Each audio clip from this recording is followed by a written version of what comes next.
everyone. Myself Kanika Malik, Assistant Professor CSC Department AKGC. Today we are going to discuss a very important topic of a subject data analytics which we study in 5th semester of BTech. Okay, so first of all let me introduce what do you mean by clustering.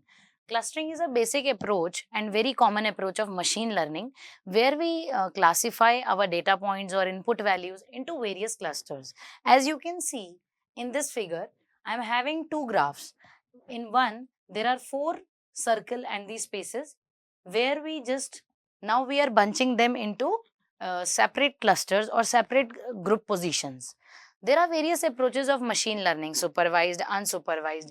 So as we know that unsupervised is an approach in which we don't have any input value as a important feedback or any helping label in that. So clustering is a type of unsupervised approach in which we don't have anyone to help, and it is most common approach which we used in many of the applications. So first of all, let me tell you the problem statement of clustering. What is clustering? Here we find k clusters or classification that consist of, so that one objects of one cluster are similar to each other, whereas objects of different clusters are dissimilar. That means मेरा basic motive है कि मुझे अपने data points को classify करके और कुछ particular cluster में put करना है, जिससे कि एक के objects जो हैं वो दूसरे के similar हो जाएं और objects आपके मतलब हम different groups में उनको put कर सके. So whatever groups are there, they are known as cluster. Moving forward, what are the goals of clustering? First of all, the first goal is to partition the data into distinct subgroups or clusters. So what do we do? We just identify that how many cluster do we need initially. For example, in k-means algorithm, the user already knows that I need 3 clusters or 5 clusters or 50 clusters. So in that we have to partition the data into that many of clusters. तो सबसे पहले हमारा गोल हो गया data को partition करना, और उसके अंदर फिर हमारी अप्रोच होती है that we maximise the density within clusters and minimise the density between clusters. That means this is an approach which is known as intra class similarity and inter class similarity. तो जैसे हमारे पास कोई भी दो groups होते हैं और हम ये चाहते हैं उस ग्रुप के अंदर सारी वैल्यूज जो हैं वो एक दूसरे से मिलती जुलती हों, तो वही हमारा बेसिक क्लस्टर होता है कि जो हमारे क्लस्टर्स आसपास लाई कर रहे हैं. That means whatever are lying within a particular neighbouring space और within an area, we have to maximize the density between that. And then if I talk about clusters, we have to minimize the density between the clusters which are farther apart. So if I talk about this was the second main goal of clustering, and then the third one is to determine the intrinsic grouping in a set of unlabeled data. As I already told you that clustering is an approach of unsupervised learning. That means हमारे पास कोई भी input value ऐसी नहीं होगी या उसके साथ कोई एक ऐसा label नहीं होगा जो हमें help कर सके कि हम अपने input values को group करें. तो intrinsic grouping का मतलब होता है कि हम एक we search for a particular grouping approach within a set of unlabeled data. So what do? We just classify our data points and then we put the grouping in that particular that, and that is the ultimate motto of any clustering algorithms. We have so many clustering algorithms which we use in our machine learning approach or in our data analytic approach, and they are like k-means algorithm, hierarchical clustering, many more types. I'll discuss it later. So then, as it is showing, if I talk about the goal of clustering, the 3 goals I have discussed, the 4th goal is that we just try to, via clustering, we just try to reduce our dimensionality. Whatever data is there, whatever it is kept, we just reduce the dimensionality. With that, we try to find the natural clusters within that, we try to find the useful clusters within them, then we try to we also do the outlier detection between them. Now if I ask what do you mean by outlier? Outlier is the basic approach in which what we do, we just find the noisy elements between any input set. Within any input set we find the noisy elements, that what are the noisy elements, what are the odd one out features, and we just remove that from our data set. So there is no golden standard about the goal of clustering, but we have just adjusted these goals accordingly.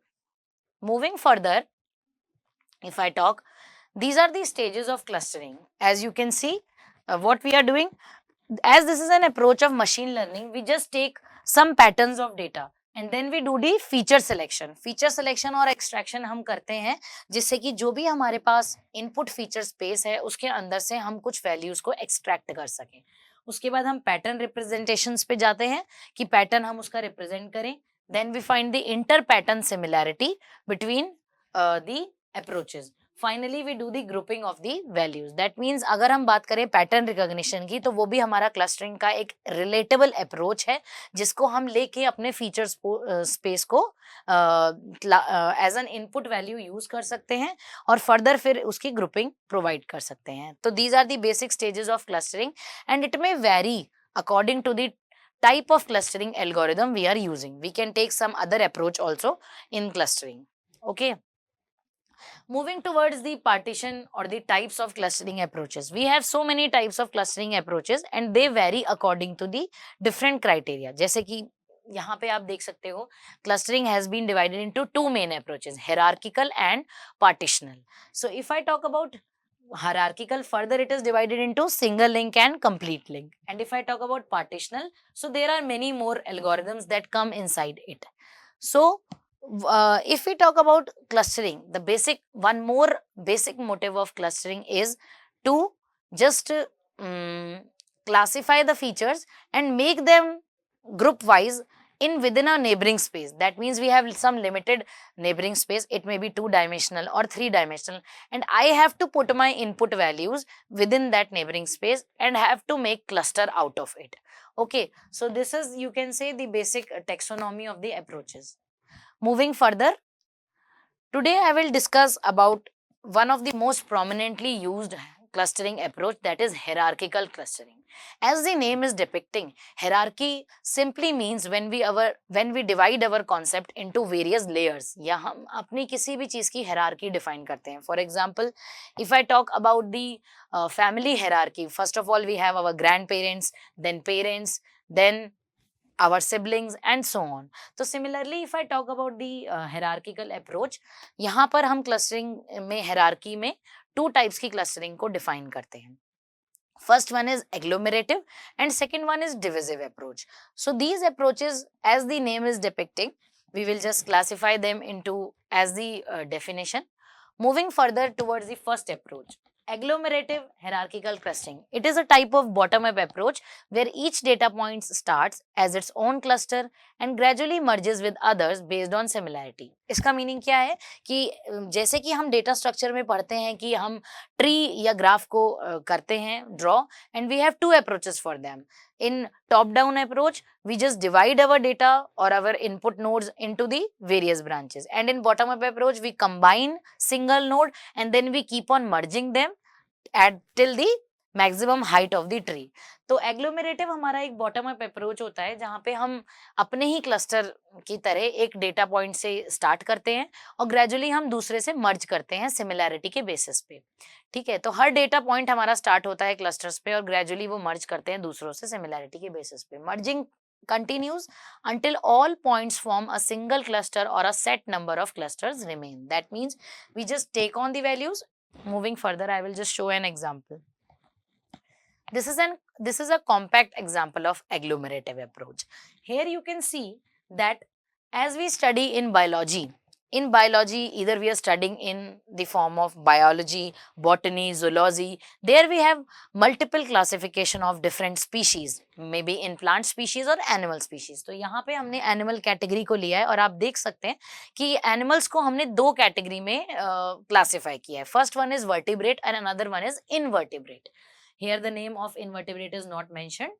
So vertebrate means and who are having less than 3 legs, you can say. यहाँ पे इन्होंने जो एक input feature लिया है वो legs के basis पे लिया है और अपने डेटा को उसके अकॉर्डिंग ही उन्होंने क्लासिफाई किया है. तो अगर मैं बात करूं एनिमल्स की तो वर्टिब्रेट और इनवर्टिब्रेट है. इनवर्टिब्रेट में आपका मोर देन 3 लेग्स है. ठीक है, कि आपका लेग्स जो है वो 3 होते हैं और वर्टिब्रेट में आप और फर्दर हम उसको कैटेगराइज करे जा रहे हैं डिफरेंट अप्रोचेस में. ठीक है, तो जैसे कि आपको डेफिनेशन मैंने बताई थी कि ये बॉटम अप अप्रोच है, तो यानी कि यहाँ से हम स्टार्ट करेंगे. ईगल एंड पीकॉक को हम किस कैटेगरी में पुट करते हैं? Birds. Lion and bear can be put in the category of mammals. Further फिर हम इनको हर ब्रांच को कंबाइन करके और फर्दर एक फाइनल मेरी कैटेगरी बन गई है और वो कैटेगरी का नाम है आपका एनिमल्स। तो अगर मैं बात करूं इन सभी चीजों की, तो ये हमारा एक एग्लोमेरेटिव क्लस्टरिंग का एग्जांपल है जहां पे मैं अपने डेटा को बॉटम अप मर्ज करे जा रही हूँ और फाइनली मुझे एक कैटेगरी मिल गई है। उसके बाद अगर मैं बात करूं कि एग्लोमेरेटिव या टॉप डाउन अप्रोच जो है मेरी, ये उसको मेरे को यूज करने का क्या बेनिफिट है बॉटम अप अप्रोच का। No need to predefined number of clusters as we don't have any input value. So we what do we do, हम सिर्फ जो हमारे इनपुट वैल्यूज हैं उसको मर्ज करते रहते हैं। तो हमने इनिशियली हम एक वैल्यू से भी स्टार्ट कर सकते हैं और उसको कंबाइन कर करके हम आगे बढ़ सकते हैं। We don't need to predefine number of clusters, produces a full hierarchical structure, works with any distance metrics, handles non spherical. ये हमारा एडवांटेजेस हो गई। सबसे पहली एडवांटेज की अगर मैं बात करूं, मुझे पहले से डिफाइन करने की जरूरत नहीं है कि कितने क्लस्टर्स मुझे लेने हैं, क्योंकि मैं अपने आप ही क्लस्टर को बना रही हूं। तो मैं एक सिंगल नोड से स्टार्ट करूंगी या किसी पर्टिकुलर नोड से स्टार्ट करूंगी और फिर उसके बाद मैं उसको मर्ज कर करके एक फाइनल ऊपर क्लस्टर पे पहुंच जाऊंगी। This is the first one. Second one is produces a full hierarchical structure because I am combining and merging at every step, at every branch. So I will finally produce a full hierarchical structure कि एक structure मैं पूरा produce कर रही हूँ और उस पर further मैं move कर रही हूँ। उसके बाद हमारे पास क्लस्टरिंग के न्यूमेरिकल बेस्ड एल्गोरिदम में हम देखेंगे that we take distance matrix और distance value as a factor to just classify the algorithms of clustering. So if we talk about distance metric, we don't have any limitation that which type of metric we will use and it can handle any type of cluster shapes. Further आप clustering के topics में पढ़ेंगे कि जो भी हमारा cluster हम बना रहे हैं इधर merge करके और divide करके, उसके shape से भी हमारी algorithm की complexity vary करती है कि क्या उसमें variation आ रहा है। तो एक advantages की ये हो गई agglomerative की कि नॉन स्फेरिकल, कॉम्प्लेक्स और किसी भी टाइप का जो क्लस्टर शेप है आप उसको दे सकते हो और आप उसको डिफाइन कर सकते हो। इसमें आपको शेप डिफाइन करने की नीड नहीं है। Then what are the application areas of this agglomerative approach? The very first important approach is customer segmentation. जब मैं बात करती हूँ कि मुझे अपने customers को classify करना है कि suppose I am a salesman, okay, I am a sales girl and I want to sell my company's product. So before moving to any place, I will just identify कि कौन से area में मेरी क्या purchasing habits हैं customer की और क्या ग्रुपिंग है मेरी, क्या ब्राउजिंग पैटर्न्स हैं हमारे, स्पेंडिंग लेवल क्या है हमारा, जब कोई प्री डिफाइंड कैटेगरीज हमारी एग्जिस्ट नहीं करती हैं। तो कस्टमर सेगमेंटेशन की अगर मैं बात करूं तो हम यहाँ पर अपने कस्टमर्स को ग्रुप आउट करते हैं उनकी हैबिट्स पे देख के, ब्राउजिंग पैटर्न्स को देख के और स्पेंडिंग लेवल को देख के, जब कोई कैटेगरीज हमारी एग्जिस्ट नहीं करती। तो कस्टमर सेगमेंटेशन की बात करूं तो ये मार्केटिंग हमारा पहला इसका एरिया हो गया। उसके बाद इसी की जैसी अप्रोच है, क्लस्टरिंग हमारी उन सभी एरियाज में यूज हो सकती है जहां पे हम किसी भी चीज को क्लासिफाई कर रहे हैं या फिर उनकी ग्रुपिंग कर रहे हैं हम किसी बेसिस पे। तो document and topic grouping, NLP और सर्च इंजन्स, ठीक है। क्लस्टर्स जैसे हम सिमिलर आर्टिकल्स को क्लस्टर कर रहे हैं, रिसर्च पेपर्स हुआ, कोई भी नया न्यूज आइटम हुआ, अगर हम टॉपिक हायरार्की की बात करते हैं और रिकमेंडेशन सिस्टम्स की बात करते हैं तो वहां पे हम ये बात करते हैं कि हम उसको क्लस्टर कर सकते हैं। तो cluster similar articles, research papers और news items to build topic hierarchies and recommendation system and so on. अब अगर मैं बात करूं और फर्दर अप्रोचेस की, तो फ्रॉड डिटेक्शन, स्पेसिफिकली हम फाइनेंस और सिक्योरिटी में सेक्टर में बात करें तो फ्रॉड डिटेक्शन के लिए क्लस्टरिंग हमारा एक इजी अप्रोच होता है जो आइडेंटिफाई कर लेता है अनयूजुअल बिहेवियर को, नॉर्मल पैटर्न्स को ग्रुप आउट करके और डेविएशंस को हाईलाइट करके पोटेंशियल एनोमलीज की तरह। ठीक है, तो अब हमें मुझे ये देखना है कि कैसे मैं कोई पर्टिकुलर फ्रॉड डिटरमाइन कर सकती हूँ। जैसे कि हम देखते हैं हमारे पास कुछ ईमेल मैसेजेस आते हैं या कोई प्रमोशनल वेबसाइट से मैसेजेस आते हैं, तो उसमें हमारी कैटेगरी ऊपर ही डिफाइन होती है, लाइक वो these are the promotional, these are updates, social networking websites. वहां पे हम नॉर्मल पैटर्न्स को ग्रुप करते हैं और फिर वहां पे हम अपनी एनोमलीज डिटेक्ट कर सकते हैं। तो फ्रॉड डिटेक्शन हमारा एक इम्पॉर्टेंट अप्रोच हो गया जिसको हम एग्लोमेरेटिव हायरार्किकल क्लस्टरिंग के अंडर ला सकते हैं, क्योंकि उसमें भी हम अनयूजुअल पैटर्न को डिफाइन कर रहे हैं और हम रूट लेवल से या सिंगल लेवल से लेकर के चल रहे हैं और डेविएशंस को हाईलाइट कर रहे हैं।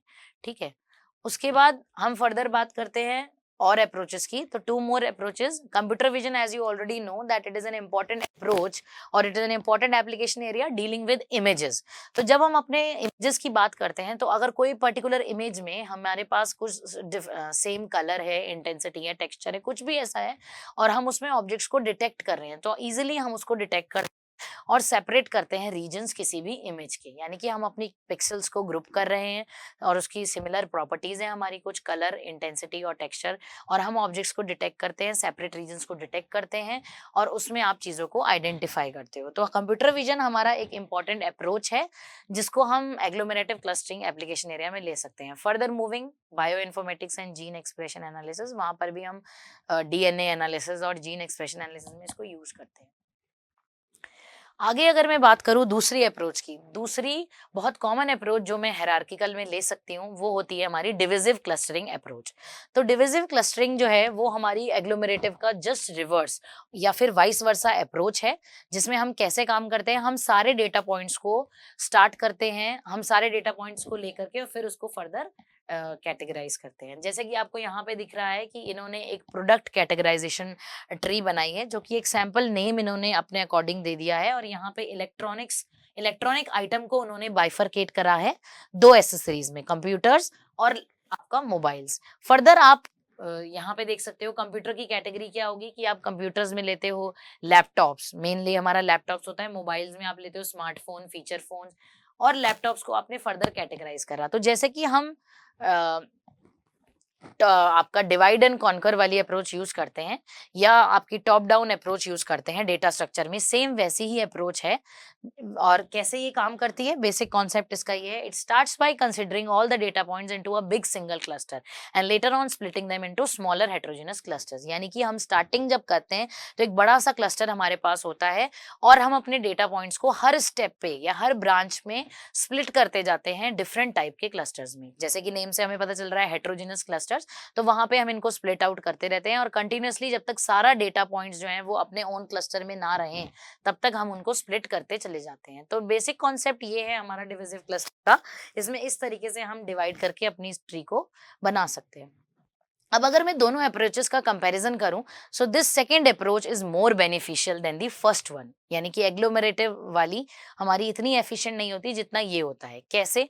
Because here we can classify, that means यहाँ पे जो आपको जैसे एरोज दिखाई दे रहे हैं हमने बाइफरकेट किया है, तो ये बाइफरकेशन हमने उसकी किसी पर्टिकुलर फीचर के अकॉर्डिंग करी होगी। जैसे इलेक्ट्रॉनिक्स की अगर मैं बात करूं, तो इलेक्ट्रॉनिक्स में अगर मैं साइज की बात करूं तो इलेक्ट्रॉनिक्स में भी बड़े साइज वाले जो होंगे वो आपके कंप्यूटर्स होंगे, ठीक है, और छोटे साइज में आप मोबाइल की कैटेगरी पुट करोगे। फिर मोबाइल में भी आप जब भी कोई मोबाइल खरीदने जाते हैं तो you just look at some of the feature points कि इतना मेरे बजट में होना चाहिए और इतनी बड़ी स्क्रीन का होना चाहिए एंड सो ऑन। सिमिलरली हम यहाँ पर भी क्लस्टरिंग अप्रोच में कोई पर्टिकुलर फीचर एस्पेक्ट ले सकते हैं और उसके अकॉर्डिंग अपनी ट्री को क्लासिफाई कर सकते हैं। तो ये ज्यादा एफिशिएंट हुआ क्योंकि हम फीचर्स, इसकी ऑप्टिमाइजेशन एल्गोरिदम की बेटर होगी, it would be more efficient, it takes the best comparative study. और एक और बेसिक फीचर्स इन्होंने थर्ड वाला क्या दिया, does not have any predefined implementation in any of the major machine learning frameworks. It does not have any implementation, we just implement at every particular branch. That means suppose ये हम tree की बात कर रहे हैं तो यहाँ पे जो भी अप्रोच मैं हर एरो के अलोंग लगाऊंगी, ठीक है, या फिर जो भी डिविजिव अप्रोच में अप्लाई करूंगी, that may be different and it will directly contribute to the optimization of my clustering algorithm. So this is the approach and these are the basic features of divisive one. One more important feature जो यहाँ पे आपको बता रहा है वो, it is good at identifying large clusters. तो ये एक हमारा बहुत बड़ा benefit हो गया जब हमारा sample input size किसी भी डेटा एनालिटिक अप्रोच में लार्जर होगा और हमारे पास डेटा वैल्यूज जो हैं वो ज्यादा होगी, तो उस केस में हम इसको आइडेंटिफाई कर सकते हैं कि लार्ज क्लस्टर्स के लिए हम फर्स्ट वाली अप्रोच ना यूज करके सेकंड वाली डिविजिव अप्रोच को यूज कर सकते हैं। अब अगर मैं बात करूं इसी तरीके से एप्लीकेशन एरियाज डिविजिव क्लस्टरिंग की, तो एग्लोमेरेटिव में मेरे पास टेक्सोनॉमी थी और आपका फाइनेंस और सिक्योरिटी में यूज कर रहा था। यहाँ पर आप डिविजिव अप्रोच को उसी तरीके से दूसरे रिस्पेक्टिव चीज में ले सकते हैं, like in biology when we are talking about specific categories, वहां पर भी हमने क्लासिफिकेशन लिया था। जैसे अगर आप बात कर रहे थे bio informatics and gene expression की, लेकिन वहां पे हम चीजों को रूट लेवल पे लेके चलते हैं और फिर उसको मर्ज करते रहते हैं एट एवरी फर्दर स्टेप। और यहाँ पे अगर मैं बात करती हूँ तो यहाँ पे आप एक कैटेगराइजेशन जो कर रहे हो वो और ज्यादा प्री डिफाइंड होगा, क्योंकि हम हर स्टेप पे जो ब्रांचिंग कर रहे हैं, हर स्टेप पे जो ब्रांचिंग आप कर रहे हो, that would be the efficient one. यानी कि हर एरो पे जो भी मैं एक पर्टिकुलर कॉन्सेप्ट लिख रही हूँ या कोई भी चीज लिख रही हूँ, उसकी कैटेगरी हम एक स्पेसिफिक तरीके से दे सकते हैं। ये सारी रियल वर्ल्ड एप्लीकेशंस है बायोलॉजिकल टेक्सोनॉमी, जैसे कि मैमल्स को हम स्प्लिट कर सकते हैं फर्दर की मैमल्स और स्पेसिफिक आप सर्च कर सकते हो। प्राइमेट्स होते हैं, जो प्राइमेट्स आपकी मंकी, चिंपैंजी, गोरिल्ला की कैटेगरीज होती है। फाइनली आप ह्यूमंस में कर रहे हो। ठीक है, प्रोडक्ट कैटेगराइजेशन इन ई कॉमर्स। अगर मैं प्रोडक्ट कैटेगराइजेशन की बात करती हूँ तो जितनी भी मेरी ऑनलाइन शॉपिंग वेबसाइट्स होती हैं उसमें हमारा जो स्ट्रक्चर होता है प्रोडक्ट्स का, या जो भी हमें दिखाई देते हैं अपने रिकमेंडेशन एरिया में, वो हमारी टॉप डाउन डिविजिव अप्रोच के अकॉर्डिंग ही होता है। One more important approach that we can take in editing the documents also. हम इसको कई जगह एडिटिंग एरियाज में यूज कर सकते हैं या एडिटोरियल बोर्ड में आप इसको यूज कर सकते हो। Document and topic classification, as we already know that we all belong to the technical background, so we know that we have various categories in every of the documents. If I talk about the conference papers or any research papers, there also we just categorize our things via various criteria. तो यहाँ पे अगर मैं classification की बात करूँ तो जितने भी बड़े बड़े लाइब्रेरीज हैं या आर्टिकल डेटाबेस है, उसको मैं टॉपिक्स और सब टॉपिक्स में इजीली इस अप्रोच के थ्रू क्लासिफाई कर सकती हूँ कि कौन सी अप्रोच आपकी है। So these were the real world applications of divisive cluster. सो अगर मैं बात करूं अप्रोच की, तो ये दोनों ही अप्रोच हायरार्किकल क्लस्टरिंग की थी, agglomerative and divisive. Thank you everyone.